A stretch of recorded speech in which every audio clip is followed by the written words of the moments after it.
Hello friends, welcome to our channel. ఈరోజు మనము కొమ్ముల మధ్య నుంచి శివుడిని ఎందుకు దర్శించుకుంటారు అనే విషయం గురించి కొన్ని విషయాలు మాట్లాడుకుందాం. త్రిమూర్తుల్లో సులభంగా ప్రసన్నమయ్యే దేవుడు శివుడు. ఆయనకు భక్తులు ఎక్కువ. ఆ కోవకే పరమశివుడు పరమభక్తుడైన శిలాదుడి కుమారుడే నందీశ్వరుడు. ఆయన జన్మించడంతోనే అతడు శివభక్తుడు. ఓవైపు సకల శాస్త్రాలు అభ్యసిస్తూనే మరోవైపు మహేశ్వరుణ్ణి ధ్యానిస్తూ ఉండేవారు. దేవాలయాల్లో, ముఖ్యంగా శివాలయాల్లో శివలింగానికి ఎదురుగా నందీశ్వరుడు ఉంటాడు. గుడి చుట్టూ ప్రదక్షిణ అయిన తరువాత భక్తుడు నందీశ్వరుడుకు దండం పెట్టుకుంటాడు. అనంతరం నందీశ్వరుడు కొమ్ములపై చేతివేలు ఉంచి ఆ మధ్యలో నుంచి శివలింగాన్ని దర్శించుకుంటారు. అయితే ఇలా ఎందుకు చేస్తారనే విషయం చాలామందికి తెలియదు. అలాగే శివాలయాల్లోనే నందీశ్వరుడు ఉంటాడు, మిగిలిన దేవాలయాల్లో ఉండడు. ఓవేళ ఉన్న స్వామివారికి ఎదురుగా ఉండడు. ఇలా ఎందుకు అనే సందేహం పలువురు భక్తుల్లో వ్యక్తమవుతూ ఉంటుంది. త్రిమూర్తుల్లో సులభంగా ప్రసన్నమయ్యే దేవుడు శివుడు. ఆయనకు భక్తులు ఎక్కువ. ఆ కోవకే పరమశివుడు పరమభక్తుడైన శిలాదురుడు కుమారుడే నందీశ్వరుడు. ఆయన జన్మించడంతోనే అతడు శివభక్తుడు. ఓవైపు సకల శాస్త్రాలు అభ్యసిస్తూనే మరోవైపు మహేశ్వరుణ్ణి ధ్యానిస్తూ ఉండేవారు.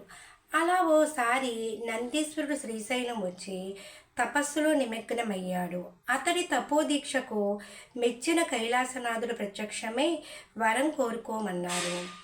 అయితే 10,000 ఏళ్ళు తపస్సు చేసే శక్తిని ప్రసాదించాలంటూ పరమశివుడిని కోరాడు.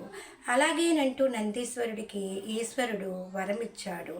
అలా తపస్సు పూర్తి చేశాక నందికి ఈశ్వరుడు గణాధిపత్యం ప్రసాదించాడు.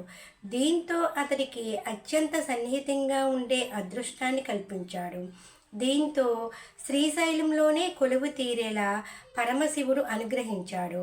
ఈ వృత్తాంతం శ్రీశైల ఖండంలో స్పష్టం చేశారు. అందుకే నంది కొమ్ముల మధ్య నుంచి పరమశివుడిని దర్శిస్తారు. శివాలయంలో పరమశివుడి ఎదుట ఉండే నంది ధర్మస్వరూపము. ఈ నంది 4 పాదాలు చతుర్వేదాలకు ప్రతీక. కలియుగంలో ధర్మం ఒంటిపాదంపై నడుస్తుందనడానికి నిదర్శనంగా నంది ముందర కుడిపాదం పైకి లేచి ఉంటుంది.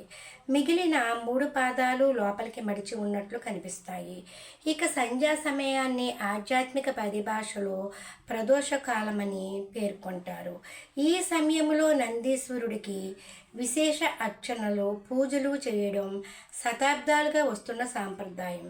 అయితే కాలకూట విషం తాగిన పరమేశ్వరుడు తాండవం చేస్తుంటే ఆయన ఉగ్రత్వాన్ని నేరుగా చూసేందుకు దేవతలు భయపడ్డారు. ఈ నేపథ్యంలో నందీశ్వరుడు వెనుక నిలబడి కొమ్ముల మధ్యలో నుంచి శివుడిని దర్శించారని పురాణాల కథనం. నేటికి అదే ఆనవాయితీని కొనసాగిస్తూ భక్తులు నంది కొమ్ముల మధ్యలో నుంచే స్వామిని దర్శించడం సాంప్రదాయకంగా వస్తుంది. Please like, share and subscribe.